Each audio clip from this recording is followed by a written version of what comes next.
Hey, it's Miss McCord. We're going to read the book called Arthur's Christmas by Mark Brown.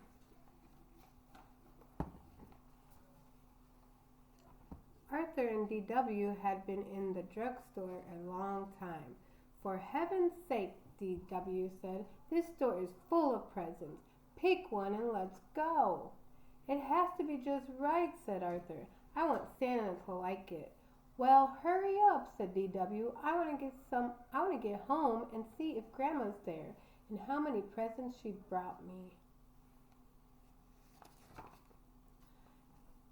At home, D.W. added 10 more things she wanted her Christmas list and copied it over in red pencil. Arthur and D.W. cheered when they heard the car in the driveway.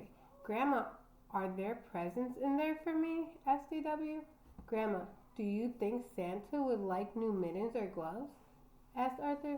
Whatever happened to hello, I'm glad to see you? Asked Grandma Thora.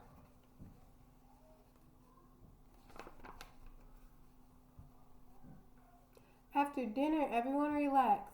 Look, said D.W., I teached Killer a trick. Taught, said Grandma. You taught Killer a trick.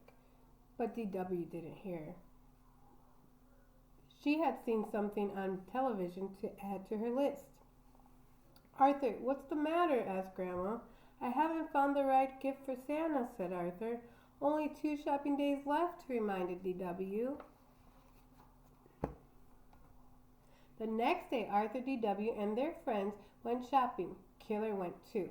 Arthur searched the entire store and still couldn't find the perfect gift for Santa. What's the big problem? Asked D.W. I can see 100 things I want. Let's go tell Santa. Santa, what would you like for Christmas? Asked Arthur. Ho, ho, ho, laughed Santa. You just leave the giving to me. D.W. had her picture taken patting Santa's tummy. Have you ever visited Santa and patted his tummy? Buster was next. Santa, be careful coming down the chimney at our house. My parents always forget to put out the fire. Ho, ho, ho, said Santa. Don't worry, I'll use the front door. Then it was Francine's turn.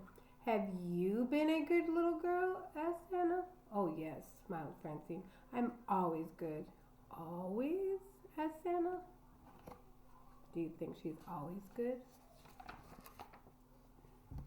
Afterward, Buster treated them all to ice cream. Arthur could hardly finish his root beer float. He had only one more shopping day. Look, said Francine, Santa eats ice cream. I'll have a banana split and 6 scoops of bubblegum ice cream, said Santa, with double hot fudge, whipped cream, and nuts. I'll say he eats ice cream, said D.W. That's a lot of ice cream. At home, Arthur asked his family for help. How about a nice colorful tie, said Father. Aftershave is always a good gift, said Mother. I bet Santa could use some toasty, warm long johns, said Grandma. Those are pajamas. Arthur, you're taking the shopping too seriously, said D.W. Just do what I do. Get everyone the same thing. Oh no. That afternoon, everyone was getting ready to go caroling. That's singing. But Arthur didn't have time for Christmas carols. Time was running out. Please come along, begged D.W. I'll be the only kid. And besides, Mrs. Tibble always gives us a present and hot chocolate.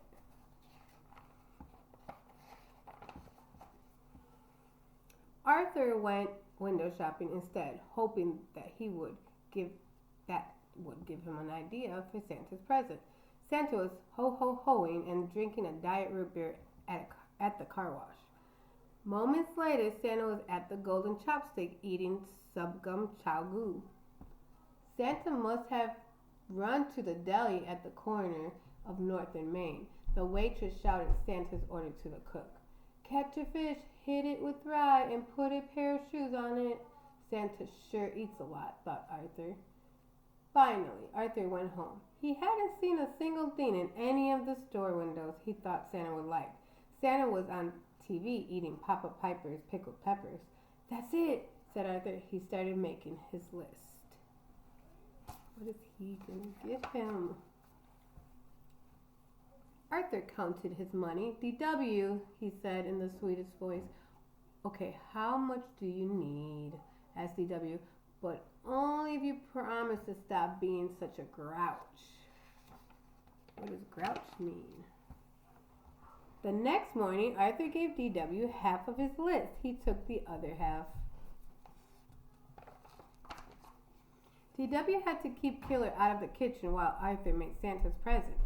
What's all that noise? Asked Father. Arthur is making a mess, reported DW. The kitchen door opened and Arthur sneezed. Mom, how many cups of pepper and pickled peppers? He asked. Maybe I should help, said Mother. No, please, said Arthur. I want to make Santa's present myself.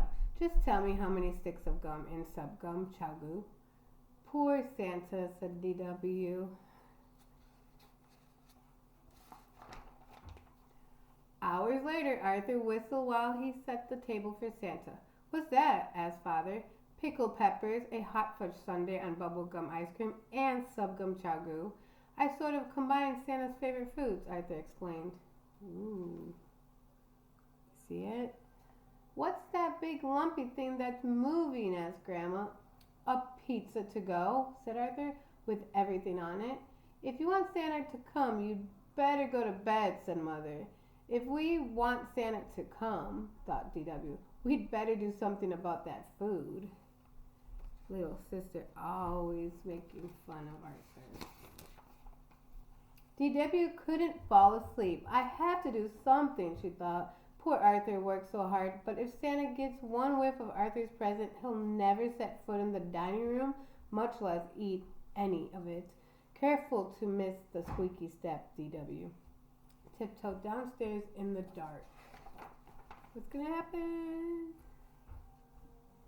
The next morning, Arthur was the first one up. Santa ate it all, he cried, and he left a note. It's a really big note on his tree. Dear Arthur, you were so nice to take the time to find out my favorite foods and make them. Thank you. You also teach me about the Christmas spirit. It's supposed to be taught me. Love, Santa. P.S. Aren't you lucky to have such a nice little sister? I wonder who wrote that note. See you next time.